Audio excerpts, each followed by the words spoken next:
Hello friends, मैं कुणाल बर्मन आप सभी का रोड ऑफ क्लासेस पे स्वागत करता हूं। आशा करता हूं ये वीडियो आपको पसंद आएगा।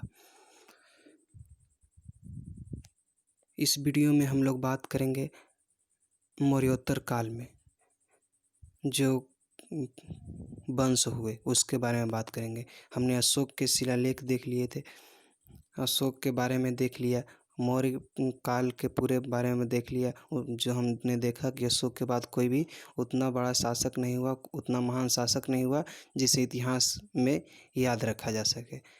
तो हम लोग मौर्योत्तर काल के बाद हम मौर्योत्तर काल में जो सही वंश है उसके बारे में हम बात करेंगे। तो सबसे पहले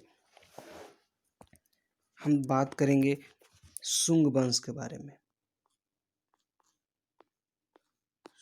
शुंग वंश के बारे में हम लोग बात करेंगे।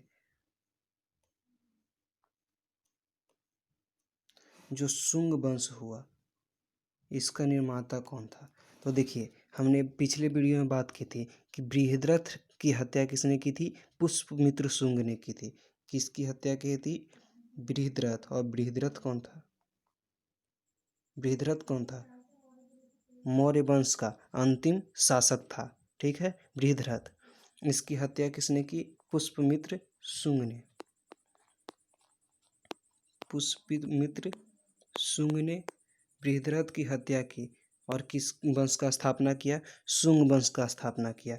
शुंग वंश कब से कब तक चला?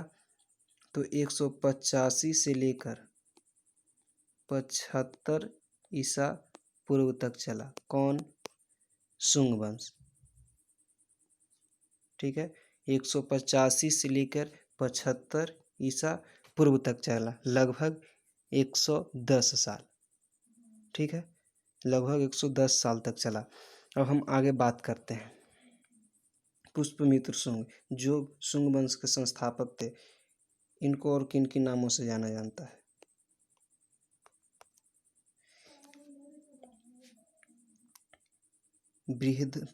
शुंग वंश के जो शासक थे पुष्यमित्र शुंग, उसे किन नामों से जाना जाता है?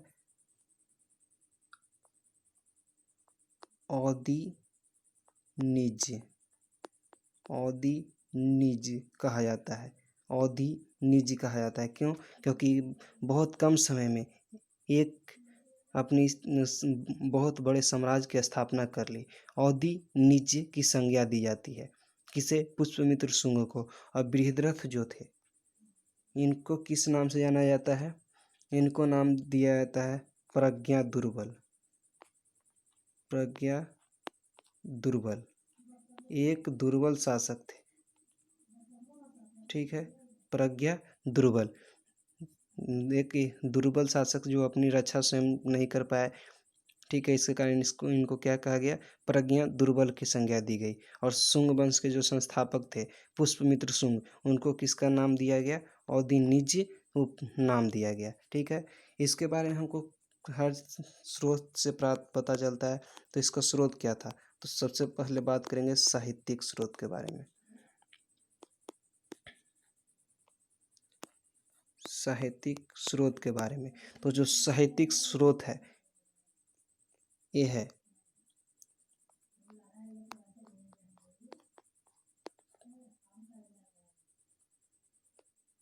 पतंजलि का महाभाष्य। पतंजलि का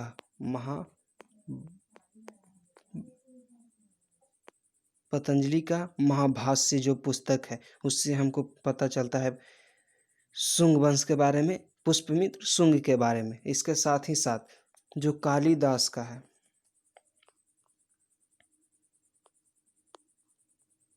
कालिदास, कालिदास का कौन है?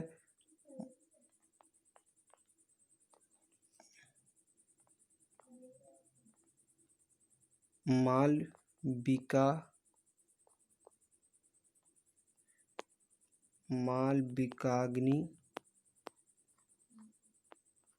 मित्र। मालविकाग्नि मित्र, कालिदास का कौन है? मालविकाग्नि मित्र। ठीक है, जिससे हमको किसके बारे में बात कर चलता है? पता चलता है शुंग वंश के बारे में। इसके साथ ही साथ बाण भट्ट,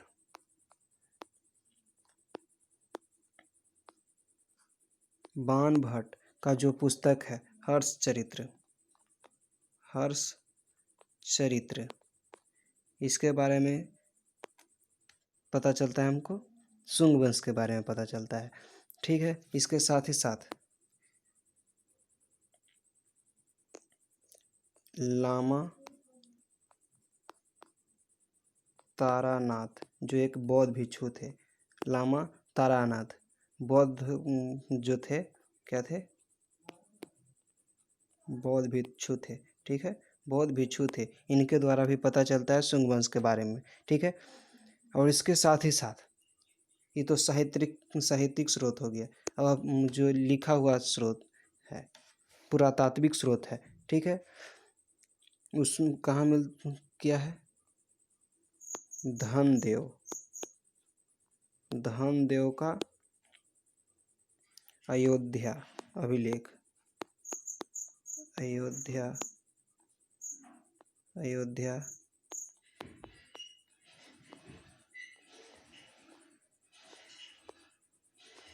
धनदेव का अयोध्या अभिलेख जो है, इससे हमको क्या पता चलता है? शुंग वंश के बारे में पता चलता है। और इसकी राजधानी अब बात करते हैं। तो राजधानी पुष्यमित्र शुंग ने कहाँ बनाई थी? पाटलिपुत्रा को बनाई थी, जो पहले से ही था, मौर्य साम्राज्य में भी था।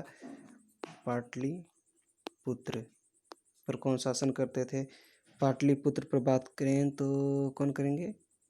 पुष्यमित्र शुंग करेंगे, पुष्यमित्र शुंग। और इन्होंने दूसरी राजधानी भी बनाई थी। दूसरी राजधानी कौन था? विदिशा, जहाँ इनके पुत्र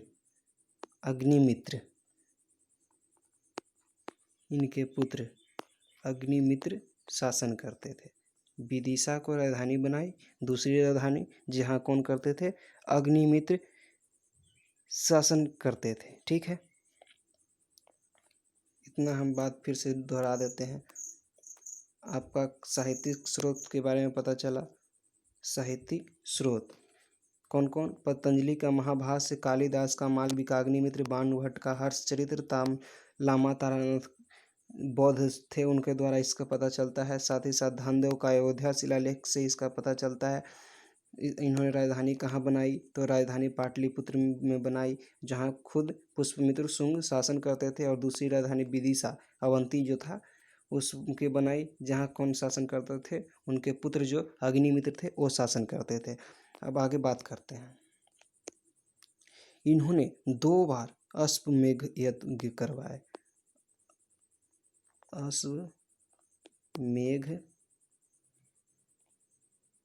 अश्वमेध यज्ञ किसने? 2 बार अश्वमेध यज्ञ करवाए। किसने? पुष्यमित्र शुंग ने 2 बार अश्वमेध यज्ञ करवाए। जो इसके पुरोहित कौन थे? उनके समय में पुरोहित कौन थे? तो पुरोहित थे पतंजलि।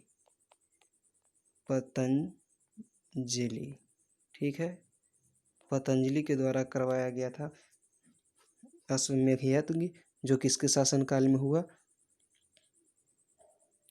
किसके शासनकाल में? पुष्यमित्र शुंग के शासनकाल में।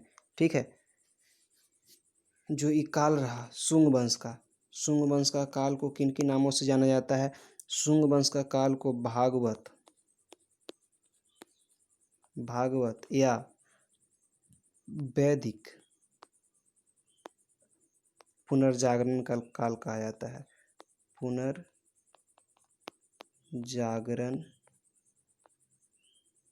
काल कहा जाता है।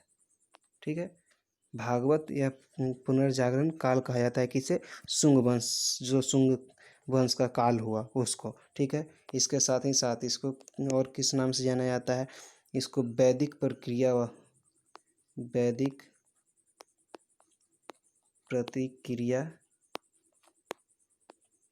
वाला काल कहा जाता है। ठीक है, जो वैदिक धर्म था, जो भागवत धर्म था, उसका सबसे ज़्यादा किसमें हुआ? उत्थान किसमें हुआ? तो शुंग वंश में हुआ पहली बार। या इसको फिर एक बात कह सकते हैं संस्कृत का पुनरुत्थान का काल। जो संस्कृत था फिर अपने चरमोत्कर्ष पर पहुंच गया। ठीक है, हम किन किन नामों से जाने देखते हैं। भागवत या वैदिक पुनर्जागरण काल के नाम से जाने इसको, साथ ही साथ वैदिक प्रतिक्रिया वाला काल के नाम से भी जाने, और संस्कृत का पुनर्जागरण काल के नाम से भी जाने। किसको? शुंग वंश को। और शुंग वंश के बारे में अगर आगे बात करें तो इतना आपको हो गया होगा।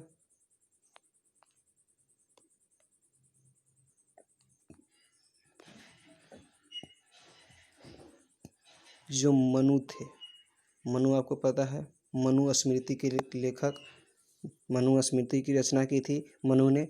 एक किसके दोस्त थे? पुष्पमित्र शुंग के दोस्त थे। पुष्पमित्र शुंग के दोस्त थे। ठीक है, पुष्पमित्र शुंग के दोस्त थे मनु, जिन्होंने मनुस्मृति की रचना की। अब आपको पता हो गया होगा मनुस्मृति, जो भी हाल के समय में बहुत ज़्यादा चर्चा में था। कहा जा रहा था कि भाजपा जो है वो मनुस्मृति लाना चाहता है भारत में। तो मनुस्मृति की रचना किसने की थी? मनु ने की थी। ठीक है, इसको बारे में पूरा हिंदू धर्म के बारे में पूरा चर्चा किया गया है। अब हम बात करते हैं पुष्पमित्र शुंग ने। ये कहा गया था, कुछ लोग जो थे कह रहे थे यूट्यूब पर या फिर समाचार में कि मनुस्मृति जो है वो लाना चाहती है भाजपा, लेकिन ऐसा नहीं हो। चलिए, पुष्पमित्र शुंग ने अशोक के द्वारा, जो शुंग है पुष्पमित्र शुंग, इसके जो कार्य है उसको हम बात करते हैं। जो अशोक ने 8400 स्तूप का निर्माण करवाया था। 8400 स्तूप का जो निर्माण करवाया था, वो 8400 स्तूप को नष्ट करने का कार्य किया किसने? पुष्पमित्र शुंग ने नष्ट करने का कार्य किया, इसे मिटाने का कार्य किया पुष्पमित्र शुंग ने। और साथ ही साथ जो पाटलिपुत्रा में है, पाटलिपुत्र में अवस्थित है कौन? कुक्कट राम विहार। ठीक है, पाटलिपुत्र में कौन स्थित था? कुक्कट राम विहार। ठीक है, जहाँ बौद्ध भिक्षु रहते थे। इसको भी नष्ट करने का कार्य किया। क्या कार्य किया इन्होंने? जो अशोक ने 8400 स्तूप का रंग खुदवाए थे, उन स्तूपों को नष्ट करने का कार्य किया। और जो कुक्कट राम विहार, जो पाटलिपुत्र में एक बौद्ध कहें तो विहार था, उसको क्या करने कोशिश किया? नष्ट करने का कोशिश किया, लेकिन यह प्रयास जो है उसका असफल रहा था। अब इसको मुख्य रूप से दूसरे जो सबसे बड़े शासक हुए, इसमें जो दूसरे बड़े शासक हुए उनका नाम क्या था? उनका नाम आपको मिलेगा भागवत। भागवत, जो भागवत थे ये केवें शासक थे? 9वें शासक थे। भागवत जो थे वो कौन केवें शासक थे? 9वें शासक थे। ठीक है, इसके बारे में हम अगले वीडियो में चर्चा करेंगे। भागवत, ठीक है। भागवत के बाद आपको आ जाएगा इसके अंतिम शासक के बारे में। देवभूति जो थे वो अंतिम शासक हुए, और उसके बाद हम आपको इसका वंशावली बता देंगे, और फिर शुरू हो जाएगा कण्व वंश। ठीक है, तो सबसे पहले तो आप यहाँ तक कंफर्म कर लीजिए, याद कर लीजिए, क्योंकि अशोक के अभिलेख जो है वो बहुत महत्वपूर्ण भूमिका निभाने वाला है। ठीक है, तो मौर्योत्तर काल में हमने सबसे पहले क्या देखा है? शुंग वंश। ठीक है, हम कल बात करेंगे भागवत जो 9वें शासक हुए उनके बारे में। इनके जो शासनकाल में कौन कौन राजदूत आए, कहाँ कहाँ के आए, उन्होंने क्या क्या कार्य किया, उसके बारे में हम चर्चा करेंगे। तो चलिए, अपने इस YouTube चैनल को सब्सक्राइब कर लीजिए, ताकि आने वाली हर वीडियो का नोटिफिकेशन आपको जल्द से जल्द मिल सके। हमारा जो ये क्लास है एक हर कॉम्पिटिटिव एग्ज़ाम के लिए महत्वपूर्ण है। ठीक है, और साथ ही साथ हम जो है वो 10th का भी वीडियो डालते हैं, ताकि जो 10th के बच्चे हैं लॉकडाउन में फंसे हुए हैं उनको ज़्यादा से ज़्यादा मदद मिल सके। तो चलिए अब सब्सक्राइब कर लीजिए, और जो आपके छोटे छोटे बच्चे हैं जो 10th का भी एग्ज़ाम देने वाले हैं उनको करवा दीजिए सब्सक्राइब, ताकि उनको जो वीडियो है वो जल्दी से जल्दी मिल जाए।